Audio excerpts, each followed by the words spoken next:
What is up, everybody? Welcome back to another Bitcoin and Markets. This is your CPI reaction live stream to the releases coming out today. We're going to get the March numbers. Let's go ahead and share my screen, get right into it. BitcoinandMarkets.com. This is a website. Check it out. Market Pro went out yesterday talking all about the breakout and what we can expect next. This is the Bitcoin chart. I'll share this real quick with Telegram. Just a couple people in there this morning, but we will get it going. That's the daily chart. Let's take a quick peek at the hourly. Last night, around 10 p.m. Eastern time, dropped, and now it's been flat. We'll see where this goes from here. If we stay below this kind of line, let me make that nicer. If we stay below this red line, I think we are going to end up going down and testing some support down below where the price is right now. Okay, so the big thing today is the CPI release. It will be coming out on this page right here in about 4 minutes. Before that, let's take a look at what people are expecting. This is from Zero Hedge, full CPI and market reaction preview. The consensus expectations. Headline inflation is expected to drop to 5.1% year on year from 6% year on year in March, while the core gauge is seen rising modestly from 5.5% in March to 5.6%. Notice this is not month over month. I wish they would just drop year over year. Maybe quarter over quarter would be okay, but month over month is what we care about, especially in this era of falling CPI. Okay, on a sequential basis, consensus expectation expects a slowdown to 0.2% month over month from 0.4. That's a very significant decrease.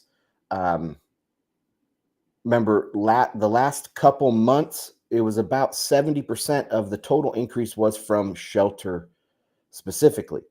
So we'll see what happens to shelter this month. While core CPI is seen dipping from 0.4 or to 0.4 from 0.5. All right, let's see what else they have here on this post. 3 minutes till the drop.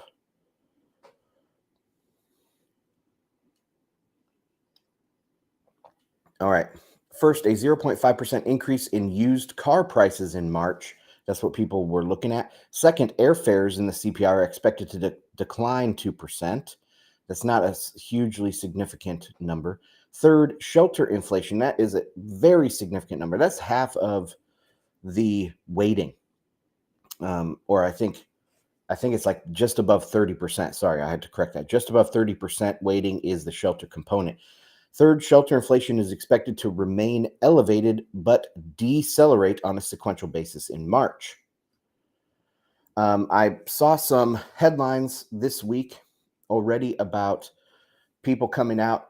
These are large property owners that own hundreds of apartment buildings. And they're like, we're seeing nationwide a collapse in rents. Collapse. And I know that there is the owner equivalent rent, this OER, that people are really butthurt over. They don't like this, owner equivalent rent, but that will come down as well. It's just a little bit sticky. I was on the Orange Pill Addicts podcast last Wednesday. We had a really good conversation. They asked me what I expected about CPI, if I expected prices to fall on an absolute basis, go negative on the CPI. And I think we will, but it's going to take a while to get there because prices are sticky. Prices, it's easier to give somebody a raise than to give them a wage cut. So that will transfer throughout the economy. It's much harder to lower prices on an accounting basis, on just a social basis. It's much harder to cut than it is to raise initially. So I do expect CPI. It might take a long time for prices to actually fall, but the increase in prices will cease here pretty rapidly, is my expectation. All right, let's go back to the BLS website, refresh. Still February. Let's take a look at this chart. I hope my audio isn't cutting out. It does that when I switch tabs. This is the long-term trend of CPI. You can see we were the highest in 40 years. This is year over year, but we can go in here and edit the chart to just do a percent change. So this will be month over month. And then if I zoom in, okay, it's 8:30. 1 second. Sharing this tab and refreshing. Still February. It's 8:30. It should be dropping. Still February.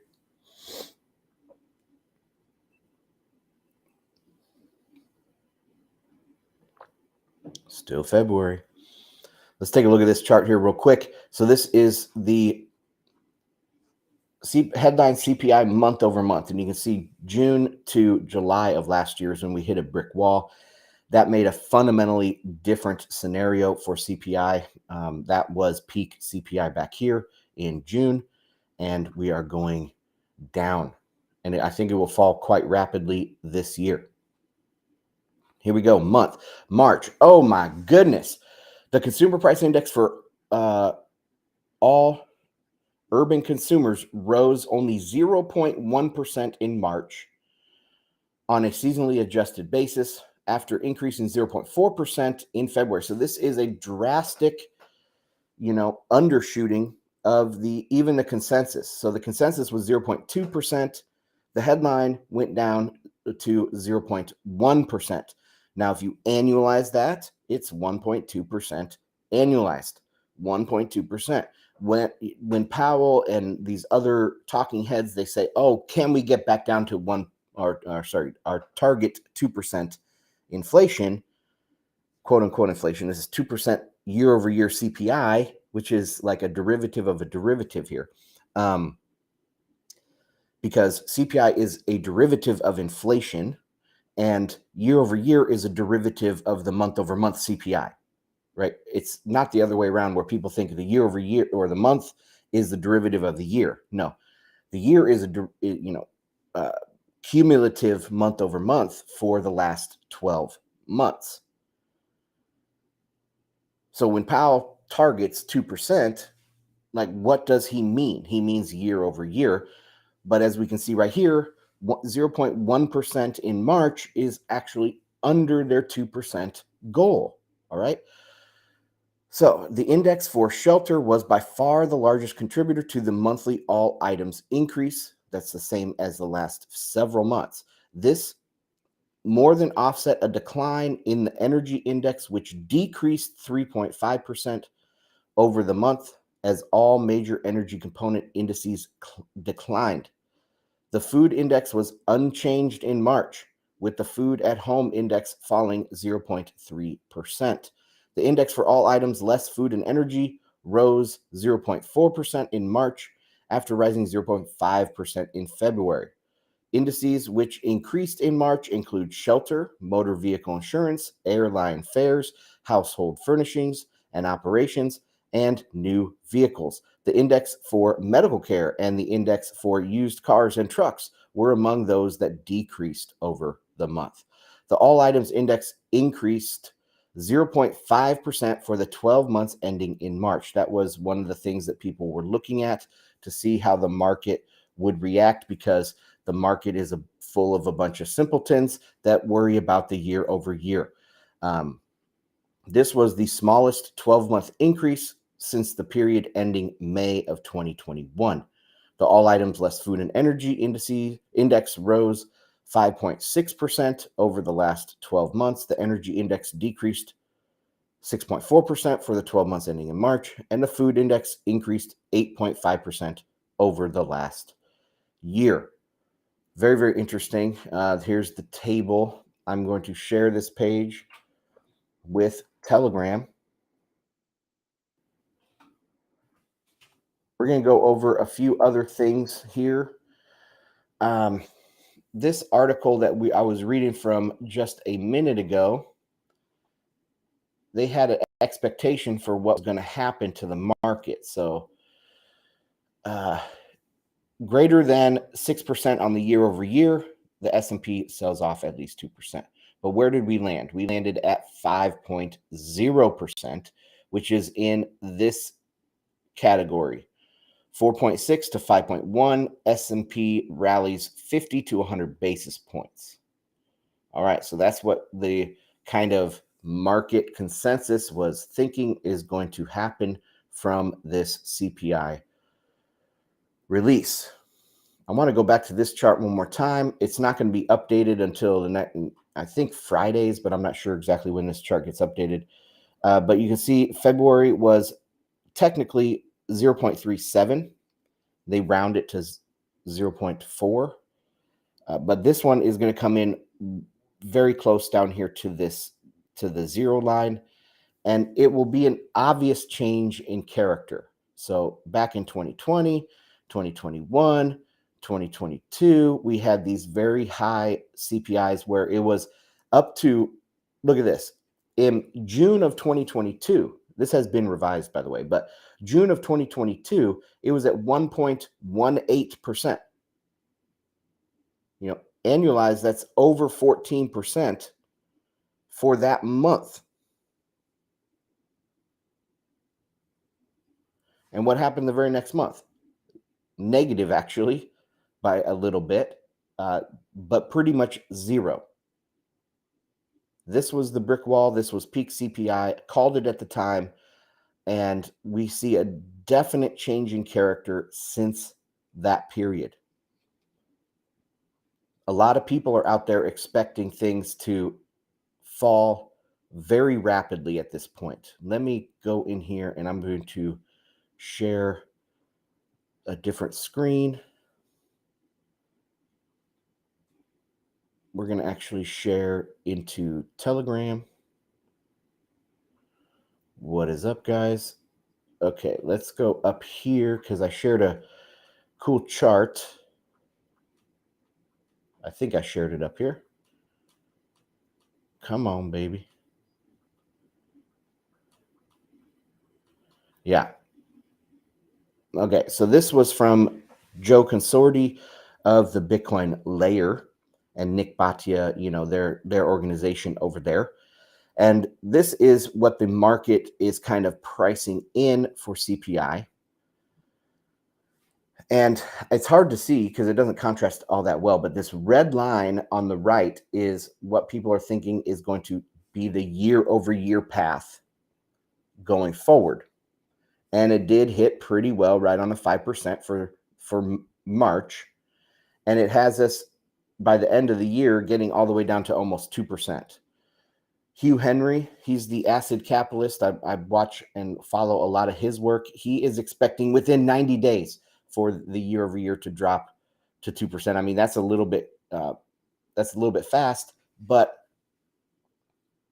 CPI can drop a lot faster than what most people think. Because why is that? Why is it that CPI can drop so much faster than what, it's not going to be as sticky as I was kind of talking about a little bit earlier, but also most people in the Bitcoin space, in the gold space, in the sound money space, even in the general mainstream media, mainstream financial press, they think that CPI is going to reaccelerate or CPI is going to stay higher for longer or something like this. Why is that not the case? Well, it's because we didn't actually have money printing. Heretical. That is heresy, blasphemy, Ansel. Why would you say something like that? Well, because QE is not money printing. It's an asset swap. QE actually takes valuable collateral off the market and exchanges them for inert reserves. Those reserves are intended to make the banks feel better, feel like their balance sheet is stronger, and then they'll go out and they'll lend into the economy, and that lending is actually the printing of money. It's an asset swap, but by taking useful collateral out of the system and replacing it with non-useful reserves, they actually harm the liquidity of the market long term. That's why it constantly grinds us lower and lower and lower. Okay. And also, fiscal spending is not money printing. They literally, it's borrowed from savings. I don't know why people would think that it's money printing. I mean, there could be something where, like, a bank will, like a primary dealer would take out a loan from a large bank to go then in and buy treasuries. But then again, that's one step removed from the actual money printing process. The money was printed prior to the purchase of the treasury. So the fiscal spending is not money printing. The QE is not money printing. And that's how they fight these crises, because these are crises of confidence in their mind. These are crises of liquidity. And how do you stop a panic? Well, you come in and you're a lender of last resort. You bail people out and you stop the panic. That is their MO. That is their thought process here. So CPI won't stay high because it was 90% driven by supply chain disruptions. And now that those supply chain disruptions are generally, they've worked themselves out.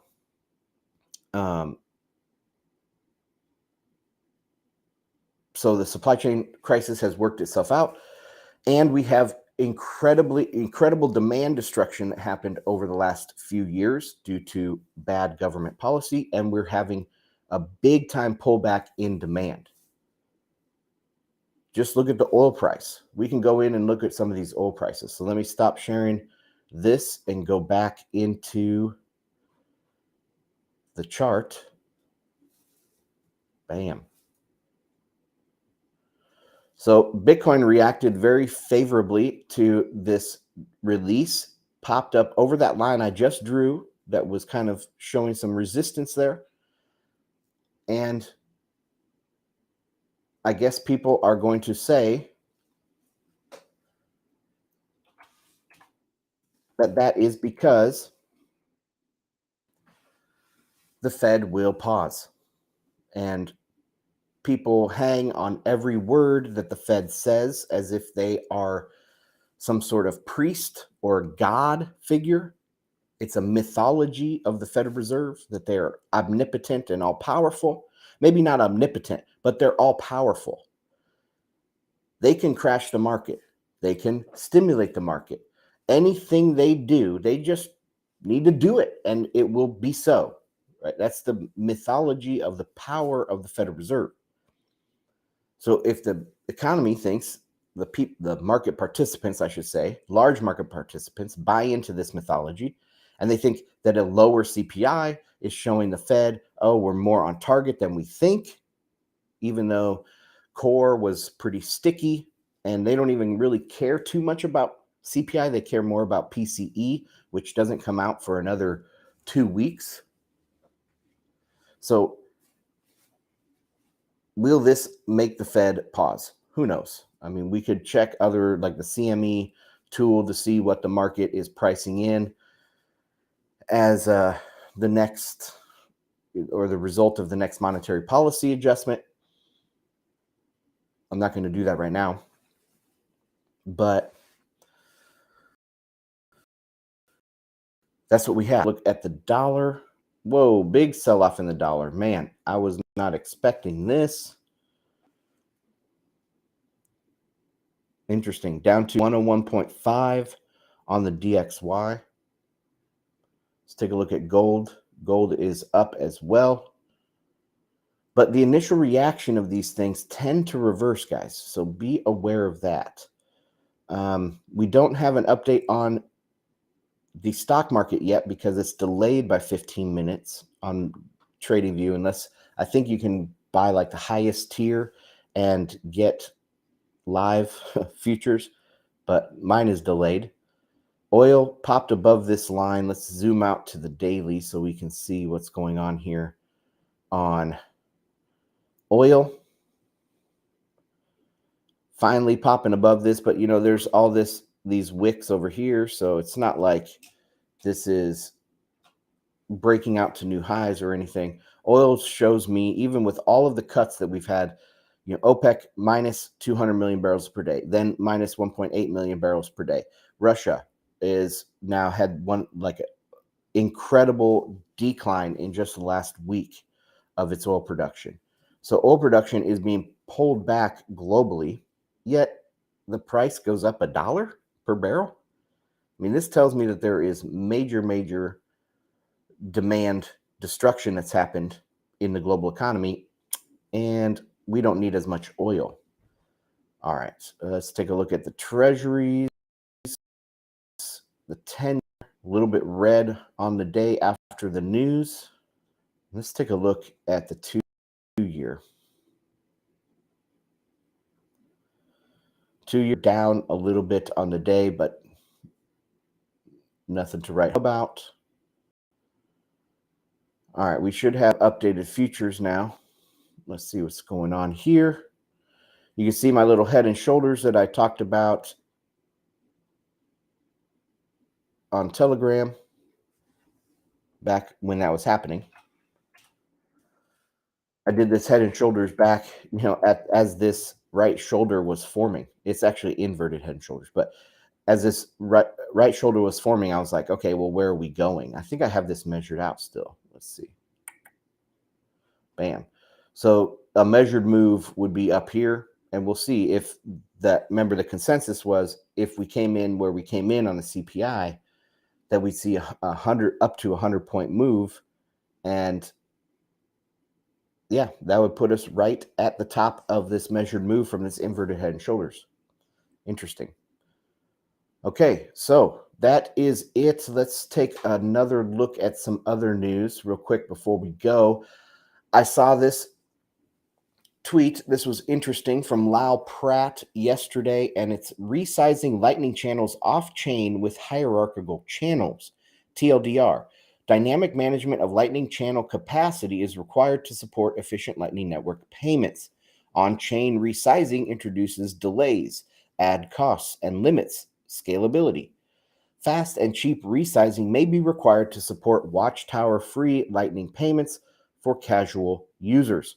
Channel factories allow off-chain channel resizing, but only by exchanging capacity within a single factory. Hierarchical channels allow flexible off-chain resizing of channels. They don't require an exchange of capacity within a limited pool of users. They also support Watchtower-free casual users without stranding any channel capacity. Hierarchical channels do for channel capacity what the Lightning Network does for Bitcoin. No change to the underlying Bitcoin protocol is required. So this is very interesting. Hierarchical channels. It's a new proposal for the Lightning Network. It's almost like a layer 3. So it says here that they do for the Lightning Network what Lightning does for Bitcoin. So this is a layer 2 to Lightning, or a layer 3 to Bitcoin. One thing I've been saying for years and years is that we will have layer 2s, layer 3s. It's all about the Bitcoin stack. We'll have a lot of different options for layer 2s and layer 3s. So you have all the way from centralized to federated to decentralized. This is just another step along the road. Let's see if when CoinDesk did their 100 biggest innovations of 2022, they didn't do any Bitcoin stuff. And Corey Clipsing called them out on that on one of their spaces, and they couldn't even name a single thing. Well, this right here is one of these things that can happen on Bitcoin, but it can't happen anywhere else. But talking about anywhere else, what is going on with the Shanghai upgrade or hard fork? Really, hard forks create a new network because you can't keep the old node running. You have to update it to stay within consensus. So here we have the Shanghai fork countdown for Ethereum, 9 hours and 38 minutes. Speaking of that, let's go take a look at the Ethereum price. No, that's euro. Sorry. ETH USD. I have on this chart here marked out the merge And now this Shanghai fork.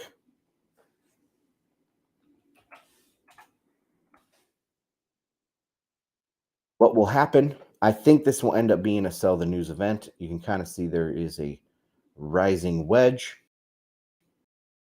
which is a pattern. That is definitely a rising wedge on the USD. Now, I drew these resistance zones in here a long time ago. Let's see. Probably back in 2022. And you see they've held up pretty well.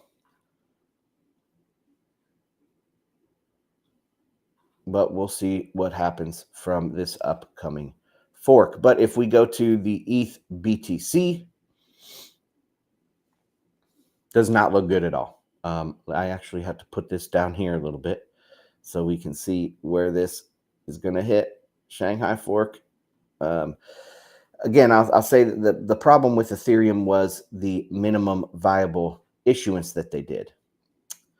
And you can see my downward rocket.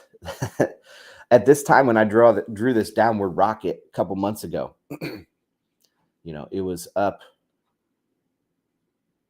here trying to hold this spot. And I was like, this is going down now. Because the problem, like I said, is minimum viable issuance. The key is the idea of viable. If it's viable, then it should be pumping versus Bitcoin or pumping at least versus the dollar. But it's not. So the minimum viable is not a proper term. They should have done maximum viable, because viable makes it so the maximum won't get out of hand, right? But they can have the maximum amount of Ponzi stimulus, inflation, money printing stimulus in their ecosystem that they need. What they did was they got rid of their monetary stimulus, their money printing Ponzi finance source, I guess, of money printing and Ponzi finance, and just cut it off at the knees. And I said when they did this that they made a mistake. They took all of the inflation out of their system, and that's not good for a pyramid scheme like that. And this is exactly what we've seen, especially versus Bitcoin. Not so much in the dollar price quite yet, but the dollar price has pretty much done nothing for the most part. While Bitcoin has definitely outpaced where Ethereum has been since they got rid of their inflationary stimulus. Okay, so that's it. Let's go back to the website. This was kind of a short morning update to react to the CPI. Once again, month over month was 0.1%. Year over year was 5%.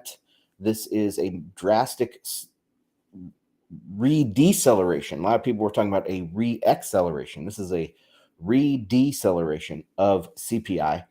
And we'll see how this ends up for the rest of the year. I think this is overall positive for Bitcoin. I mean, anything right now is good for Bitcoin. If the Fed pauses, that's good for Bitcoin. If the Fed continues to raise, that's good for Bitcoin. The only thing that would be bad for Bitcoin right now would be a deflationary shock, where the economy actually has some sort of crisis, acute financial crisis. That would be bad for Bitcoin. But apart from that, if we just slowly grind lower and lower into recession, if the dollar slowly grinds up or down, doesn't really matter either way, but that all of that will be good for Bitcoin. So anyway, guys, appreciate you, and I'll see you on the next one. Bye.